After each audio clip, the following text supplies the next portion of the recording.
Alhamdulillah alladzi bi ni'matihi tatimmus shalihat.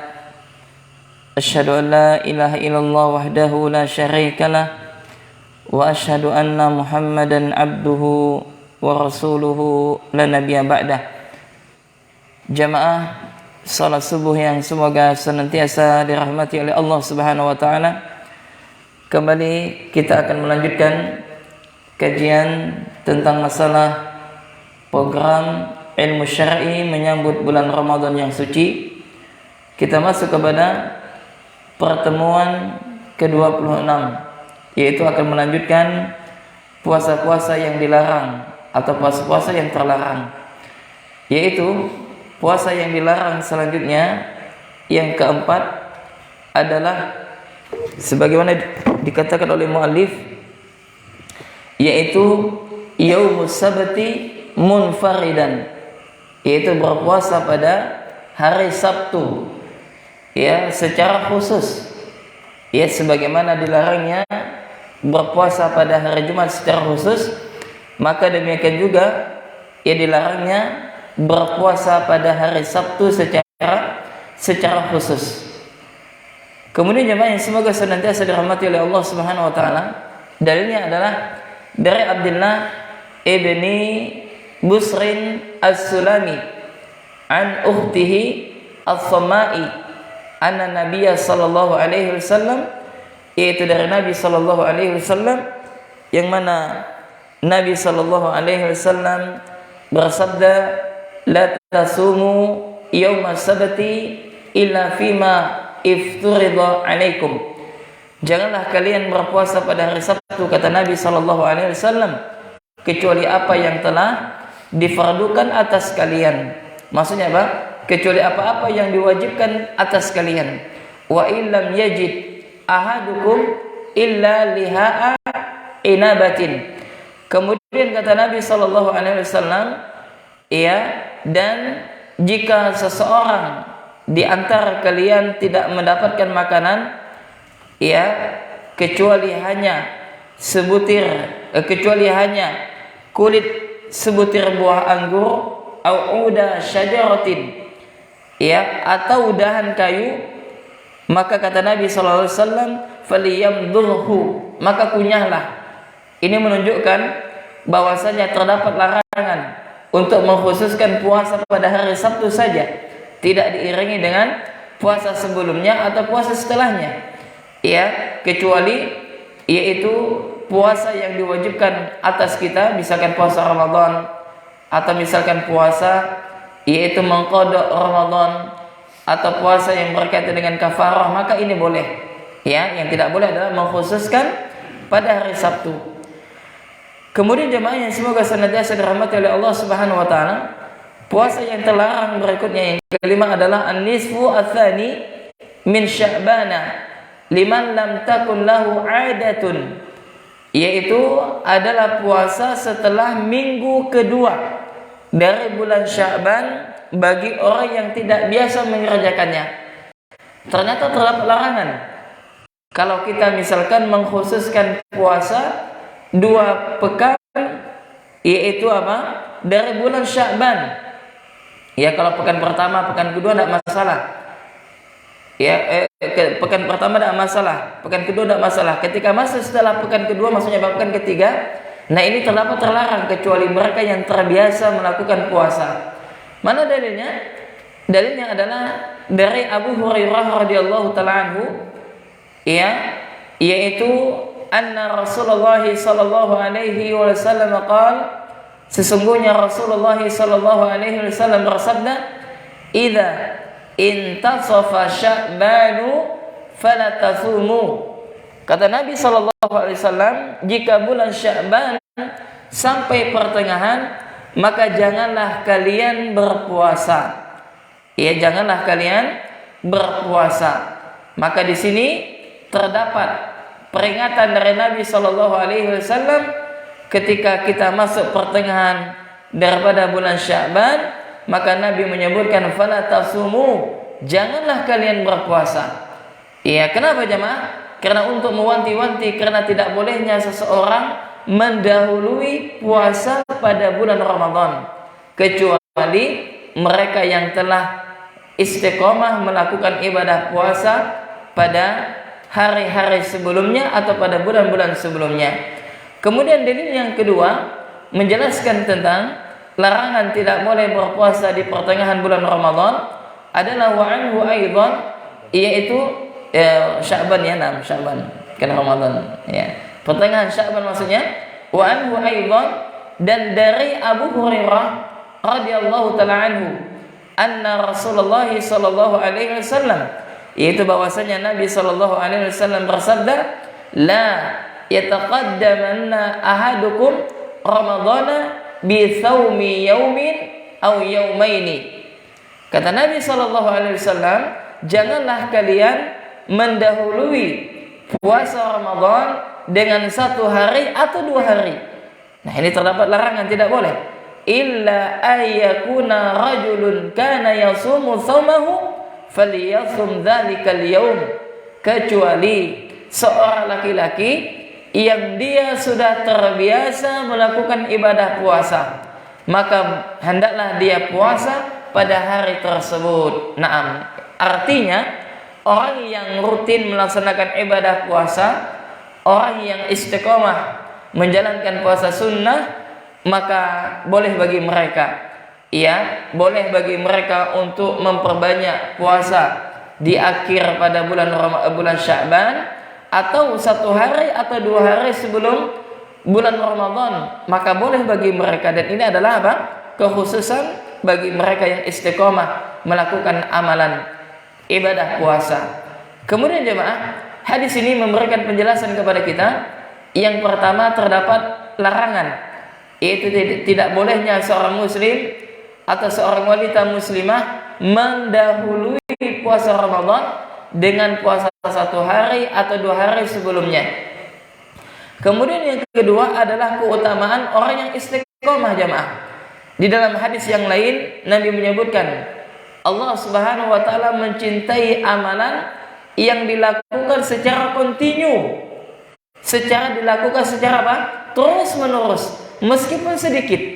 Nah, contoh seperti kajian kita pada subuh ini, masya Allah, alhamdulillah, ini berkat rahmat dan kasih sayang Allah, yaitu apa? Meskipun tidak lama. Ya, kalau kajian menjelang pra Ramadan ini paling lama 15 menit. Ya, kita lihat di rekaman di YouTube ya. Sudah kita share di YouTube sebanyak 24 kali pertemuan. Maka durasinya itu apa? Paling banyak 15 menit, 14 menit, 13 menit, 12 menit, tidak lama. Ya, mudah-mudahan dengan ini, yaitu apa? Kita diberikan keberkahan oleh Allah Subhanahu wa taala dalam menjalani kehidupan kita, karena kita memulai hari kita dengan ketaatan kepada Allah Azza wa Jalla. Maka ini adalah keutamaan orang yang melakukan amal soleh, yang istiqomah, yang terus senantiasa rutin, ya meskipun sedikit, maka ini adalah dicintai oleh Allah Subhanahu wa taala. Dan apabila suatu saat kita ada uzur, misalkan kita sedang safar, kita sedang sakit, maka yang rutin, yang istiqomah mengikuti ini, ya maka dia juga akan mendapatkan pahala meskipun dia terdapat uzur. Subhanallah. Ya. Kemudian jemaah yang semoga senantiasa dirahmati oleh Allah Subhanahu wa taala. Kemudian puasa yang terlarang yang keenam adalah yaumul syak, yaitu berpuasa pada hari yang meragukan. Ya, pada hari meragukan, maksudnya apa? Dia ragu puasa. Ya, maka tidak boleh seseorang ketika menjalankan ibadah puasa itu dengan keraguan. Ya, mana dalilnya? Dalilnya adalah dari Ammar ibn Yasir radhiyallahu taala anhu qala, yang mana Rasulullah sallallahu alaihi wasallam bersabda, "Man shama al-yawma alladhi syukka fihi", barang siapa yang berpuasa yaitu pada hari yang dia ragu di dalamnya, faqad asa Abul Qasim, maka sungguh dia telah bermaksiat kepada Abul Qasim, yaitu siapa? Kepada Nabi Muhammad sallallahu alaihi wasallam. Makanya kita tidak boleh jangan ragu. Termasuk ada sebagian kaum muslimin ketika masuk bulan Ramadan misalkan, mereka ragu, ini mau ikut siapa ya? Pemerintah ataukah Muhammadiyah misalkan. Tidak boleh. Termasuk hadis ini. Apa kata Nabi? Man shoma al-yawma alladhi syukka fihi faqad asa Abul Qasim. Maka cukup bagi kita adalah mengikuti pemerintah. Jadi kita tidak usah berpusing, kita tidak usah berpusing, ya kita tidak usah bimbang, kita tidak usah bingung. Cukup apa? Mengikuti perintah, mengikuti pemerintah maksudnya. Ya sebagaimana dalil firman Allah Subhanahu wa taala, ya ayyuhalladzina amanu ati Allah wa ati Rasul wa ulul amri minkum. Wahai orang-orang yang beriman, taatilah Allah, taatilah Rasul, dan taatilah ulul amri di antara kalian. Maka akidah Ahlussunnah wal Jamaah mentaati pemerintah di dalam hal yang ma'ruf. Salah satunya adalah mentaati dalam menetapkan tanggal 1 Ramadan atau tanggal 1 Syawal. Ya, ini lebih aman dan lebih selamat. Maka ketika kita menjalankan ibadah puasa, jangan sampai ada keraguan di dalam hati kita. Kemudian jemaah yang semoga senantiasa dirahmati oleh Allah Subhanahu wa taala, kemudian puasa yang dilarang yang terakhir dan ini sebagai penutup adalah shaumud dahar, yaitu apa? Dia puasa sepanjang tahun. Wa in aftaral ayyam al-manhiya anha. Ya sekalipun dia berbuka pada hari-hari yang terlarang tersebut, maka ini termasuk tidak dibenarkan jemaah. Apakah ada orang yang berpuasa dahar? Ada. Jadi ada sebagian manusia yang mungkin ada di antara kaum muslimin yang mereka saking semangatnya untuk beribadah puasa, tapi apa? Mereka puasa sepanjang tahun. Artinya apa? Setiap hari mereka puasa. Dari Ramadan ketemu Ramadan lagi. Ini tidak dibenarkan jemaah. Ini dilarang oleh Nabi sallallahu alaihi wasallam.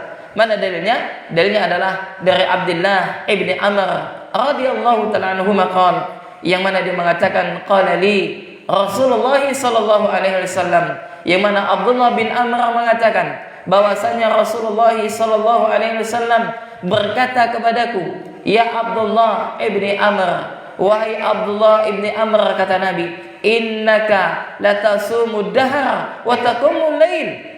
Kata Nabi sallallahu alaihi wasallam memberikan nasihat kepada Abdullah bin Amr, sesungguhnya engkau benar-benar, yaitu apa? Berpuasa sepanjang tahun dan terus menerus salat malam setiap hari.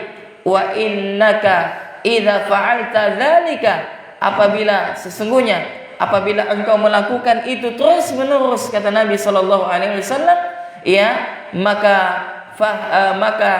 hajamat lahul ainu wa nahaqat. Maka kata Nabi sallallahu alaihi wasallam, ya apabila engkau melakukan hal itu wahai Abdullah bin Amr, engkau senantiasa berpuasa sepanjang tahun dan engkau salat malam sepanjang malam, maksudnya apa? Tanpa tidur, terus menerus tanpa tidur salat malam. Maksudnya apa? Dia melaksanakan salat malam terus menerus tanpa tidur dan tidak didahului dengan tidur misalkan. Maka kata Nabi sallallahu alaihi wasallam, sesungguhnya jika engkau melaksanakan hal tersebut, maka berarti engkau telah menyerang dan menyiksa mata untuknya. Maksudnya apa? Yaitu apa? Engkau telah melakukan kezaliman, yaitu apa? Terhadap matamu. Engkau telah melakukan kezaliman terhadap badanmu. Engkau telah melakukan kezaliman terhadap tubuhmu. Demikian juga ketika engkau berpuasa sepanjang tahun, maka sungguh engkau, yaitu apa? Tidak dinamakan berpuasa orang yang berpuasa. Ya, ini menunjukkan tentang larangan tidak bolehnya seseorang yang mana mereka beribadah, menjalankan ibadah selama 1 tahun penuh, dan ini adalah sesuatu yang menyelisihi daripada sunnah Nabi sallallahu alaihi wasallam. Kemudian jemaah yang semoga senantiasa dirahmati oleh Allah Subhanahu wa taala.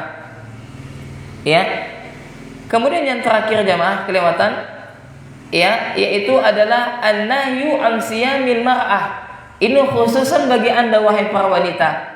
Ini khususan bagi Anda wahai ibu-ibu sekalian. Yaitu wanita dilarang untuk berpuasa wa zawjuha hadirun, apabila suaminya ada di sisinya, illa biiznih, kecuali atas izin suaminya. Nah ini perhatikan. Jadi bagi wanita tidak boleh sembarangan berpuasa, puasa sunnah, selama suaminya ada. Kecuali misalkan suaminya kerja di luar kota, suaminya tidak ada, maka boleh. Maka kalau ada suaminya, maka Anda wahai para wanita harus izin kepada suami Anda. Mana dalilnya? Dalilnya adalah dari Abu Hurairah radhiyallahu taala anhu dari Nabi sallallahu alaihi wasallam yang mana Rasulullah bersabda, la tasumil mar'atu wa ba'luha syahidun illa bi idnih. Kata Nabi sallallahu alaihi wasallam, yaitu tidak ada puasa bagi seorang wanita yang apabila suaminya bersamanya kecuali mendapatkan izin daripada suaminya tersebut. Naam, subhanallah. Demikianlah tuntunan syariat bahwasanya seorang wanita yang sudah punya suami tidak boleh berpuasa kecuali atas izin suaminya. Apa hikmahnya jemaah? Hikmahnya adalah kalau seandainya suaminya hendak menggauli istrinya, maka istri sudah siap. Ya, dan yang kedua hikmahnya kenapa? Karena bagi wanita wajib untuk taat kepada suaminya. Sedangkan puasa itu adalah sunnah. Tentu saja di dalam beramal mendahului yang wajib baru yang sunnah. Jangan terbalik. Jangan sunnah dulu barulah wajib, salah. Jadi apa? Mendahului yang wajib dulu. Maka cukup bagi anda wahai para wanita, wahai para istri, mentaati suami ini lebih utama dan lebih afdol daripada anda menjalankan ibadah puasa sunnah kecuali atas izin daripada suami anda. Naam, demikian jemaah yang dapat kami sampaikan. Maka mudah-mudahan bermanfaat dan insyaallah ya besok kita masuk kepada pembahasan yang baru, yaitu tentang masalah iktikaf. Mudah-mudahan tahun ini ya Allah pertemukan kita pada bulan Ramadan dan bisa kita iktikaf ya pada 10 malam terakhir daripada bulan Ramadan. Kalau tidak bisa full, minimal malamnya jamaah. Ya malamnya. Ya na'am. Bagaimana tentang fikih iktikaf? Insyaallah besok akan kita sampaikan bismillah. Nah, kita cukupkan sampai di sini. Subhanakallahumma wa bihamdik, asyhadu an la ilaha illa anta, astaghfiruka wa atubu ilaik. Assalamualaikum warahmatullahi wabarakatuh.